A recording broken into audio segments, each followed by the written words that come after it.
नमस्कार दोस्तों, के एग्ज़ाम फाइट में आपका स्वागत है। कैसे हैं आप सभी? उम्मीद है आप सभी सही होंगे और आपकी तैयारी अच्छी चल रही होगी। दोस्तों, आज मैं BSPHCL से कुछ महत्वपूर्ण जानकारी लेकर आया हूं, जो कि Bihar state power company limited से है। ये जानकारी है दोस्तों कि इसकी आंसर की जारी हो चुकी है और इसकी जो कट ऑफ जाने वाली है वो उस पर मैं चर्चा करने वाला हूं कि आखिरकार आपके कितने नंबर बन रहे हैं और आपका कितने नंबर पर सिलेक्शन होने वाला है। जो मैं कट ऑफ बताऊंगा सभी कैटेगरी वाइज बताऊंगा और ये कट ऑफ मैं जो तैयार करके लाया हूं काफ़ी एनालिसिस करने के बाद ये कट ऑफ मैं तैयार किया हूं। जैसे सभी कैटेगरी को मैंने इंक्लूड किया है, UR, BC, EBC, SC, ST, EWS, PWBD सारे कैंडिडेटों को मैंने एक साथ इंक्लूड किया है और ये जो डाटा निकल कर आया है, काफ़ी सारा डाटा एनालिसिस करने के बाद ये निकला है। कहीं से गूगल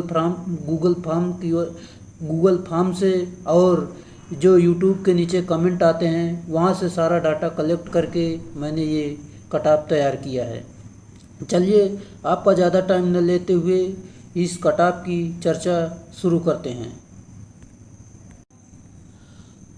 दोस्तों, सबसे पहले हम BSPHCL टेक्नीशियन ग्रेड 3 की जो कट ऑफ है मेल के बारे में कट ऑफ बताना चाहेंगे कि आखिरकार इनकी कट ऑफ क्या रहने वाली है, और इसके बाद मैं फीमेल की भी कट ऑफ बताने वाला हूं। आप पूरा वीडियो ज़रूर देखें और PWBD कैंडिडेट भी इस वीडियो में बने रहें। चलिए, जैसा कि जो मैं आपको पहले भी बता चुका हूं, ये डाटा मैंने काफ़ी एनालिसिस करने के बाद निकाला हूं, जो कि जो नंबर मैं बता रहा हूँ इसके आसपास अगर आपके नंबर हैं तो निश्चित ही आपका सिलेक्शन हो जाएगा। चलिए शुरुआत करते हैं। जैसे कि मैं आपको बताना चाहता हूँ, अगर आप UR कैटेगरी हैं, UR कैटेगरी में अगर आपके 75 प्लस माइनस 3 नंबर के आसपास बन रहे हैं, इसके आसपास बन रहे हैं, तो निश्चित ही आपका सिलेक्शन हो जाएगा। आप तैयार रहें। चलिए अब मैं बात कर लेता हूँ BC कैंडिडेट की। अगर आप BC कैंडिडेट हैं तो आपके कम से कम 71 यानी 71 प्लस माइनस 3 नंबर के आसपास बन रहे हैं, तो निश्चित ही आपका सिलेक्शन इसमें होने वाला है। अब मैं बात कर लेता हूँ EBC कैंडिडेट की। अगर आप EBC कैंडिडेट हैं, आपके यहाँ पर 66 यानी 66 प्लस माइनस 3 नंबर के आसपास बन रहे हैं, तो निश्चित ही आपका इसमें सिलेक्शन हो जाएगा। अब मैं बात कर लेता हूँ SC कैंडिडेट की। अगर आप SC कैंडिडेट हैं, अगर आपके यहाँ पर 62 यानी 62 प्लस माइनस 3 नंबर के आसपास बन रहे हैं, तो निश्चित ही आपका इसमें सिलेक्शन होने वाला है। अब बात कर लेते हैं ST कैंडिडेट की। अगर आप ST कैंडिडेट हैं, आपके यहाँ पर 64 यानी 64 प्लस माइनस 3 नंबर के आसपास बन रहे हैं, तो निश्चित ही आप सिलेक्ट होंगे। चलिए अब मैं बात कर लेता हूँ EWS कैंडिडेट की। अगर आप EWS कैंडिडेट हैं, आपके यहाँ पर कम से कम 68 यानी 68 प्लस माइनस 3 नंबर के आसपास बन रहे हैं, तो आपका सिलेक्शन हो जाएगा। चलिए यहीं पर मैं बात कर लेता हूँ PWBD कैंडिडेट की। PWBD कैंडिडेट की मैं चर्चा कर लेता हूँ। आखिरकार इनके कम से कम इतने नंबर होने चाहिए तभी आपका इसमें सिलेक्शन होने वाला। जैसे मैं आपको बता दूँ, अगर आप OH कैटेगरी हैं, OH कैटेगरी में कम से कम आपके 52 यानी 52 प्लस माइनस 3 नंबर के आसपास बन रहे हैं, तो निश्चित ही आप इसमें सिलेक्ट हो जाएंगे। चलिए अब मैं बात कर लेता हूँ LV कैटेगरी। अगर आप LV कैटेगरी हैं तो आपके कम से कम 46 प्लस माइनस 3 नंबर के आसपास बन रहे हैं, तो निश्चित ही आप सिलेक्ट होंगे। अब मैं बात कर लेता हूँ HH कैटेगरी की। अगर आप HH कैटेगरी से बिलोंग करते हैं, अगर आपके यहाँ पर 43 यानी 43 प्लस माइनस 3 नंबर के आसपास बन रहे हैं, तो आपका सिलेक्शन हो जाएगा। चलिए, ये मैंने फीमेल के बारे में यानी पुरुषों के बारे में कट ऑफ की जो चर्चा की है, अगर इसके आसपास आपके नंबर बन रहे हैं तो निश्चित ही आपका इसमें सिलेक्शन हो जाएगा। चलिए अब मैं बात कर लेता हूँ फीमेल कैंडिडेट की। अगर आप फीमेल कैंडिडेट हैं जो मैं आपको कट ऑफ बताने वाला हूं, इसी के आसपास अगर नंबर बनेंगे तो आपका निश्चित ही सिलेक्शन हो जाएगा।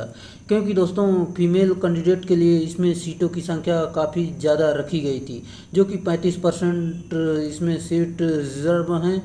35 के आसपास सीट 35% के आसपास सीट रिजर्व हैं, जो कि काफ़ी सीटों की संख्या इसमें रखी गई है। पिछली बार तो काफ़ी कम नंबरों पर सिलेक्शन हो गया था, लेकिन इस बार थोड़ा नंबर इंक्रीज हुए हैं, जो कि काफ़ी अच्छे लड़कियों ने नंबर लाए हुए हैं। जैसा कि मैं आपको बता दूं, यहाँ पर सभी कैटेगरी की मैं कट ऑफ बताने वाला हूं, और जो कि इसमें सीटों की संख्या कम ज़्यादा है, इसलिए इसकी जो कट ऑफ है थोड़ा पुरुष यानी मेल के कंपैरिजन में थोड़ा कम जाएगी। क्योंकि जो कि आप जान ही रहे हैं, इसमें बिहार का जो है सभी अदर स्टेट मान लो जाएगा जो है वो जनरल में कल सिलेक्ट होगा, लेकिन इसमें जो है बिहार की सिर्फ लड़कियां ही इसमें सिलेक्ट होंगी, अदर स्टेट इसमें आने वाला नहीं है। चलिए, जैसा कि मैं आपको इसमें बताने वाला हूं, अगर आप यूआर कैटेगरी हैं, यूआर कैटेगरी में अगर आपके 60 प्लस माइनस 3 नंबर के आसपास बन रहे हैं तो निश्चित ही आप इसमें सेलेक्ट हो जाएंगे। अब मैं बात कर लेता हूँ बीसी कैंडिडेट की। अगर आप बीसी कैंडिडेट हैं, अगर आपके 54 प्लस माइनस 3 नंबर के आसपास बन रहे हैं तो निश्चित ही इसमें आपका सिलेक्शन हो जाएगा। अब मैं बात कर लेता हूँ ईबीसी कैंडिडेट की। अगर आप ईबीसी कैंडिडेट हैं, अगर आपके यहाँ पर 48 प्लस माइनस 3 नंबर के आसपास बन रहे हैं तो निश्चित ही आपका सिलेक्शन हो जाएगा। अब मैं बात कर लेता हूँ एससी कैंडिडेट की। अगर आप एससी कैंडिडेट हैं, अगर आपके यहाँ पर 44 प्लस माइनस 3 नंबर के आसपास बन रहे हैं तो आपका सिलेक्शन हो जाएगा। अब बात कर लेते हैं एसटी कैंडिडेट की। अगर आप एसटी कैंडिडेट हैं, अगर आपके 47 प्लस माइनस 3 नंबर के आसपास बन रहे हैं तो आपका सिलेक्शन हो जाएगा। चलिए, अब मैं बात कर लेता हूँ ईडब्ल्यूएस कैंडिडेट की। अगर आप ईडब्ल्यूएस कैंडिडेट हैं, अगर आपके यहाँ पर 52 यानी 52 प्लस माइनस 3 नंबर के आसपास बन रहे हैं तो निश्चित ही इसमें आपका सिलेक्शन हो जाएगा। चलिए, ये रही जो कि मैंने काफ़ी एनालिसिस करने के बाद ये कट ऑफ तैयार किया है, और ये कट ऑफ से अगर आप संतुष्ट हैं तो आप वीडियो को लाइक ज़रूर कर दें और चैनल को सब्सक्राइब ज़रूर कर दें। और अगर आप इलेक्ट्रीशियन से छात्र हैं तो आप मेरे चैनल से जुड़े रहें। मेरे चैनल पर काफ़ी सारा कंटेंट पड़ा हुआ है, जो कि अभी स्क्रीन पर आपको दिखाई दे रहा है। इस पर क्लिक करके सारी वीडियो आसानी से देख सकते हैं और अपनी आगे की तैयारी आसानी से कर सकते हैं। चलिए, आज के इतना ही, फिर मिलेंगे स्टूडियो में, तब तक के लिए बाय।